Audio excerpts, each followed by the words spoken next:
Alhamdulillahi Rabbil Alamin.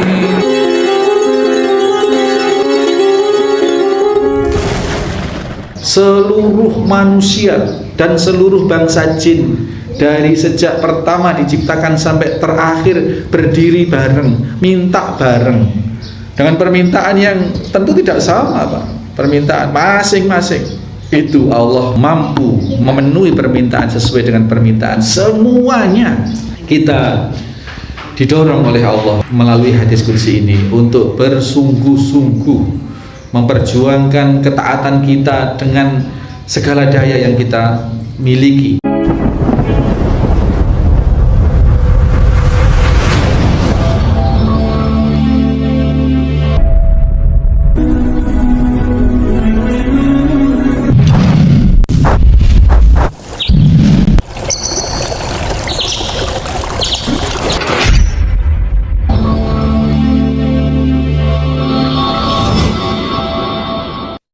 Bismillahirrahmanirrahim. Assalamualaikum warahmatullahi wabarakatuh. Innal hamdalillah nahmaduhu wa nasta'inuhu wa nastaghfiruh wa na'udzu billahi min shururi anfusina wa min sayyiati a'malina. May yahdihillahu fala mudhillalah wa may yudlil fala hadiyalah. Asyhadu an la ilaha illallah wahdahu la syarikalah. Asyhadu anna Muhammadan abduhu wa rasuluhu la nabiyya ba'dah. Allahumma sholli wa sallim wa barik ala Muhammadin wa ala alihi wa sahbihi wa mawala. Hadirin hadirat ikhwani wa akhwati fillah di Aula Yatim Center Al-Firas Situbondo maupun yang berada di manapun saat ini menyimak kajian ini, rahimani wa rahimakumullah. Ya ibadi, innakum lan tablughu durri fatadurruni. Wahai hambaku, sesungguhnya tidak bisa berbuat sesuatu yang bisa mencelakai, yang bisa merugikanku, kata Allah Subhanahu wa taala. Walan tablughu naf'i fatanfa'uni. Dan kalian juga tidak akan pernah bisa berbuat sesuatu yang bisa memanfaatkan, mendatangkan manfaat bagiku. Ini pernyataan kedua dari Allah setelah mendudukkan hakikat kesejatian kedudukan hamba Allah di sisi Allah itu sesungguhnya lemah. Hanya Allah yang memberikan, hanya Allah yang bisa memberikan. Maka pernyataan kedua dari Allah Subhanahu wa taala mendudukkan bahwasanya kalian semua tidak bisa berbuat sesuatu pun yang bisa memberi mudarat dan memberi manfaat kepada Allah Subhanahu wa ta'ala. Ini maknanya adalah, ini diurai lagi oleh Nabi SAW, oleh Allah melalui sabda, melalui lisan baginda Nabi SAW, bahwasanya dijelaskan, ya ibadi law anna awwalakum, kalau saja semua orang dari orang pertama di antara kalian, yakni Nabi Adam alaihissalam, wa akhirukum, dan manusia yang akan ada kelak di akhir zaman, orang yang terakhir diciptakan oleh Allah, semua orang dari awal sampai akhir gitu, wa insakum, dari kalangan manusia di antara kalian, wa jinnakum, dan dari kalangan bangsa jin di antara kalian, kanu ala atqa qalbi rajulin wahidin. Kalau seandainya semua yang disebutkan tadi dari awal sampai akhir memiliki hati yang takwa, memiliki hati yang takwa dengan ketakwaan yang paling takwa di antara kalian. Jadi semua manusia, semua jin ini ada satu orang yang paling takwa, Pak. Kan biasa kan, ada yang takwa, ada yang tidak takwa itu. Kalau semua ini diibaratkan hatinya setakwa orang yang paling takwa di kalangan manusia dari awal sampai akhir, dan di kalangan bangsa jin dari awal sampai akhir, takwa semua. Oh, nggak main-main Allah memberikan perumpamaan. Katakanlah orang paling takwa adalah Rasul kita Sallallahu Alaihi Wasallam. Seandainya dari Nabi Adam sampai kelak manusia terakhir diciptakan oleh Allah itu memiliki hati seperti Rasulullah Sallallahu Alaihi Wasallam, dan bangsa jin juga seperti itu diandaikan oleh Allah Subhanahu Wa Taala. Ma zada dzalika fi mulki syai'an, tidak menambah sedikit pun kemuliaan kerajaan Allah Subhanahu wa taala. Ini Masya Allah, nggak main-main. Sebaliknya Allah menyatakan, ya ibadi law anna awwalukum wa akhirukum wa insakum wa jinnakum kanu ala afjari qalbi rajulin wahidin ma taqassa dzalika min mulki syai'an. Seandainya, wahai hamba-hambaku, seandainya orang pertama sampai terakhir dari kalangan manusia dan kalangan jin, dan semuanya memiliki hati yang busuk, memiliki hati yang ingkar, semuanya. Kalau kita mau teliti siapa orang yang paling ingkar, mungkin Abu Jahal, Abu Lahab yang dinas di dalam Al-Quran sampai sedemikiannya, atau Qarun, atau Fir'aun, Qarun, Haman misalkan. Semuanya seperti itu hatinya. Apa kata Allah Subhanahu wa taala? Naqasa dzalika min mulki syai'an. Tidak mengurangi sedikit pun kemuliaan. Kalau tadi orang yang baik sekalipun tidak akan mengangkat kemuliaan kerajaan Allah Subhanahu wa taala, kekuasaan Allah Subhanahu wa taala, dan orang yang seburuk apapun semuanya tidak akan mengurangi kemuliaan Allah Subhanahu wa taala. Ini Masya Allah. Ini berarti Allah sama sekali tidak butuh dengan makhluk. Allah tidak terpengaruh oleh makhluk. Belum sampai di sini. Terus ini diperjelas oleh Allah Subhanahu wa taala. Ya ibadi, law anna awwalakum wa akhirukum wa insakum wa jinnakum qamu fi sa'iti wahidin. Wahai hambaku, apabila orang yang pertama sampai terakhir dari kalangan manusia dan kalangan jin semuanya qamu fi sa'iti wahidin, berdiri di satu lembah. Kita nggak bisa bayangkan berapa jumlahnya, Pak. Manusia dan jin dari Nabi Adam sampai ke akhir zaman, nggak tahu berapa jumlahnya. Fasa'aluni, kemudian masing-masing mereka meminta kepadaku. Masing-masing orang yang berdiri di satu lembah itu berkumpul dan meminta dengan permintaan yang berbeda-beda. Fa'ataitu kulla insani mas'alatahu. Maka setiap permintaan itu tentu akan aku penuhi sesuai dengan permintaan masing-masing dari permintaan mereka. Kita nggak bisa bayangkan ya Pak, kita punya anak 3 aja, satu minta ini, satu minta itu, atau ibu-ibu lah.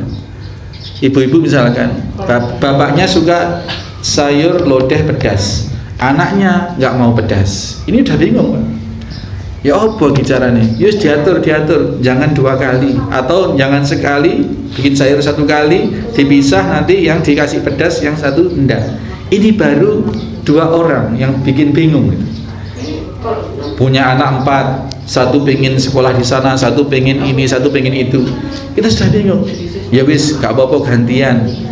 Untuk rezeki yang pertama nanti ini dulu, nanti rezeki berikutnya itu dulu. Nah Allah Subhanahu wa ta'ala, kita bisa bayangkan seluruh manusia dan seluruh bangsa jin dari sejak pertama diciptakan sampai terakhir berdiri bareng, minta bareng dengan permintaan yang tentu tidak sama Pak. Permintaan masing-masing itu Allah siap dan Allah mampu memberikan, memenuhi permintaan sesuai dengan permintaan semuanya. Kita kita bisa bayangkan, insyaallah seperti itu.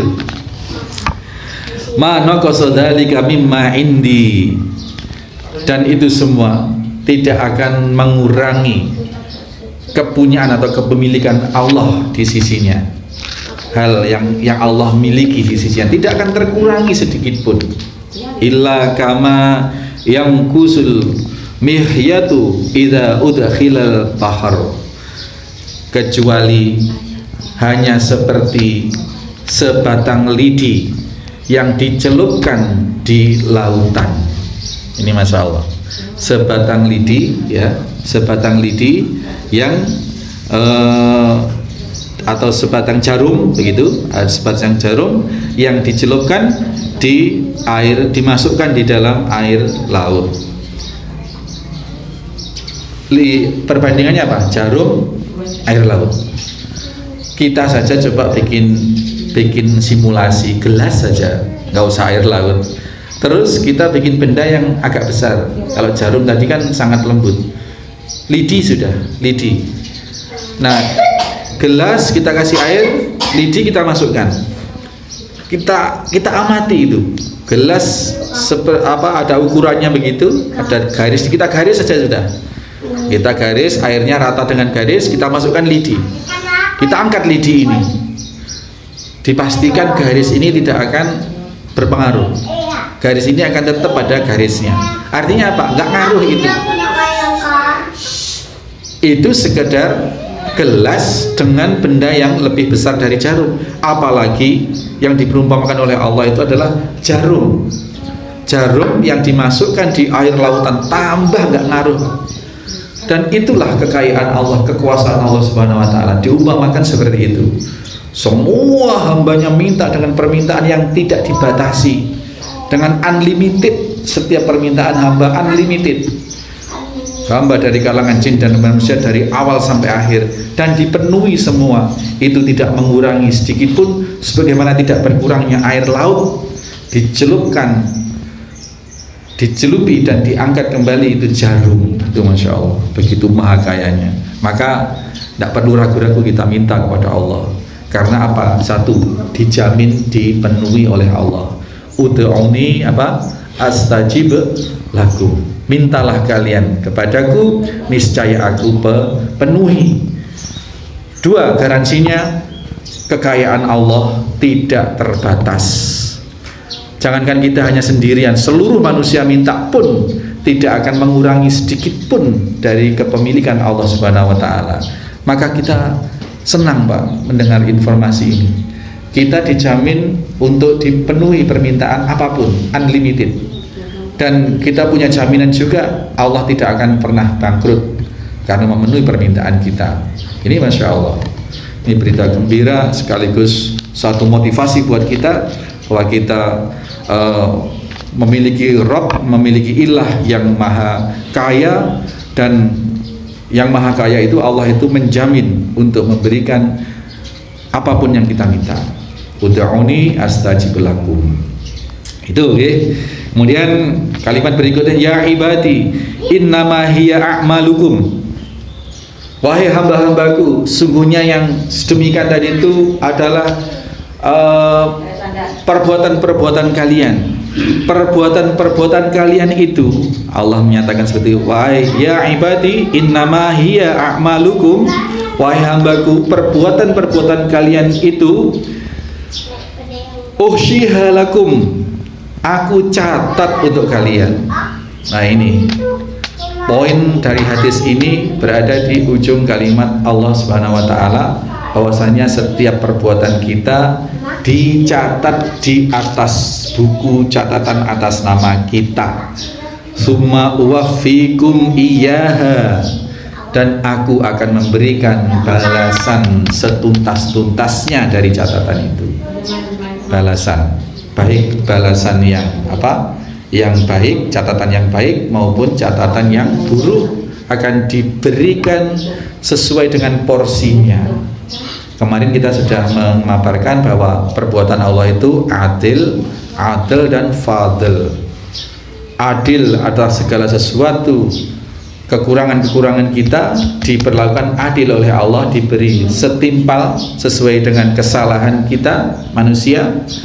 Kalaupun fadl itu adalah kebaikan yang dilakukan, diberi kelebihan-kelebihan balasan. Maka kalau Allah memasukkan hambanya di neraka yang paling bawah sekalipun, seperti orang-orang munafik, innal munafiqina fi darkil asfali minan nar, sebenarnya orang-orang munafik itu berada di kerak, di lantai dasar paling dasarnya dari neraka, itu yang pastinya siksanya sangat pedih. Itu bukan Allah zalim, itu merupakan bentuk keadilan dari Allah Subhanahu wa taala, di mana orang-orang munafik, orang-orang yang diletakkan di neraka paling bawah ini memang telah melakukan sesuatu yang layak diberikan keadilan oleh Allah Subhanahu wa taala. Tuh. Jadi diberikan balasan semuanya oleh Allah Subhanahu wa taala sesuai dengan kepatutannya, sesuai dengan perbuatan Allah yang adil dan fadl. Faman wajada khairan falyahmadillah. Maka apabila kalian mendapatkan kebaikan, jadi nanti catatan itu akan diberikan dilumni kepada kita, itu ya. Kalau catatan kita itu baik, maka kita oleh Allah digerakkan tangan kita yang menerima tangan kanan. Itu pertanda itu al khair, mendapatkan al khair, mendapatkan wajada khairan, mendapatkan sesuatu yang baik. Maka kalau itu yang terjadi, falyahmadillah, maka memujilah Allah Subhanahu wa taala. Ini pesan Allah. Kemudian waman wajada ghaira dzalik, dan apabila yang kalian terima bukan itu maksudnya, kalau tadi dikatakan yang diterima itu adalah baik, catatan diterima di tangan kanan baik, dan apabila tidak seperti itu, artinya tidak kebaikan yang diterima, artinya catatan kita buruk, naudzubillah, dan diterima dengan tangan kiri, begitu, fala yalumanna illa nafsahu, maka kalian jangan menyalahkan siapa-siapa kecuali kalian menyalahkan diri kalian sendiri. Rawahul Muslim. Jadi demikianlah Bapak Ibu sekalian, ini puncak dari mujahadah kita, bahwa Allah telah membentangkan kenyataan-kenyataan, mendudukkan siapa kita dan bagaimana sikap Allah terhadap kita. Maka kita dituntun untuk bermujahadah, bersungguh-sungguh di dalam menggapai karunia Allah, menggapai fadilah dari Allah Subhanahu wa taala, sekaligus menghindarkan kita dari apa-apa yang bisa dituntut keadilan di sisi Allah kelak. Sehingga karenanya apa? Karena apapun yang kita lakukan benar-benar tercatat, dan Allah akan konsekuen terhadap catatan itu. Allah benar-benar akan memberikan sepadan, memberikan balasan sesuai dengan perbuatan Allah yang adil dan fadil itu, sehingga kita didorong oleh Allah dalam melalui hadis qudsi ini untuk bersungguh-sungguh memperjuangkan ketaatan kita dengan segala daya yang kita miliki, yang kita punyai. Itu karena pertaruhannya adalah al khair dan ghairu dzalik. Pertaruhannya adalah kebaikan yang kita terima di akhirat kelak, catatan itu, atau yang selainnya. Selainnya pastinya ya bukan yang lain-lain, ya kalau tidak baik ya pasti buruk gitu. Naudzubillah. Maka di sini kita melihat sedemikian Allah telah membocorkan skenarionya. Sedemikian Allah telah memberikan penjelasan nadhira wa basyira, penjelasan dan kabar gembira kepada kita, agar kita, ibarat kita punya buku panduan, tidak salah merangkai itu perangkat. Kita beli televisi, kita beli sesuatu elektronik, kita punya buku panduannya, agar kita bisa memanfaatkan, menikmati elektronik yang kita beli itu. Nyaman kita, surga kita, kipas anginnya bisa nyala, AC ya bisa nyala, TV bisa nyala, kita nikmati. Kita diberi perangkat oleh Allah berupa nafas, berupa jasad dan nafas ini. Kemudian Allah beri panduan, manfaatkan, operasionalkan jasad dan ruh kalian itu ya sesuai dengan buku panduannya, dan semuanya akan ada repot-repotnya, ada catatan-catatannya. Kalau memang panduannya ini diterapkan dengan benar, fa imma ya'tiyannakum minni hudan, maka faman tabi'ahu hudaya wal fala khaufun 'alaihim wa lahum yahzanun. Apabila bisa membaca panduan dan menerjemahkan panduan itu dengan benar, maka kalian tidak akan khawatir banda elektronikmu nanti akan sowak, akan bikin tidak nyaman, atau bahkan tidak akan membahayakan. Itu ya. Jadi walladzina kafaru wa kadzdzabu, apabila mengingkari dan mendustakan, mengabaikan atau menolak buku panduan itu, maka sungguh pasti yang akan didapatkan adalah ghairu dzalik tadi, bukan al khairnya. Naudzubillah min dzalik. Sampai sini maka bab mujahadah ini diakhiri dengan hadis yang ke-117, yang dalam 111 dalam kitab Riyadhus Shalihin, dan yang ke-111 dalam bab mujahadah. Dalam 111 dalam buku kitab Riyadhus Shalihin ini, kitab ini, dan yang ke-17 di dalam bab mujahadah. Karenanya Al-Imam An-Nawawi rahimahullah ta'ala sengaja meletakkan hadis qudsi ini di bagian akhir, karena ini merupakan semua bentuk dari semua buah dari semua mujahadah, yakni tercatatnya dan penerimaan kita. Catatan itu sekaligus kita menerima ganjaran atau balasan dari setiap catatan itu. Mudah-mudahan kita oleh Allah diberikan taufik untuk bisa bermujahadah, memperjuangkan ketaatan di sisi Allah Subhanahu wa taala dari waktu ke waktu. Amin Allahumma amin. Kita akhiri, mudah-mudahan muwajahah kita kali ini benar-benar mendatangkan keberkahan Allah dan menghadirkan ketentraman lahir dan batin kita, dunia dan akhirat kita, sekeluarga besar kita, umat Islam dan seluruh masyarakat Indonesia, apalagi dalam rangka kita 80 tahun memperingati kemerdekaan Republik Indonesia kita ini. Subhanakallahumma wa bihamdika asyhadu an la ilaha illa anta astaghfiruka wa atubu ilaik. Assalamualaikum warahmatullahi wabarakatuh.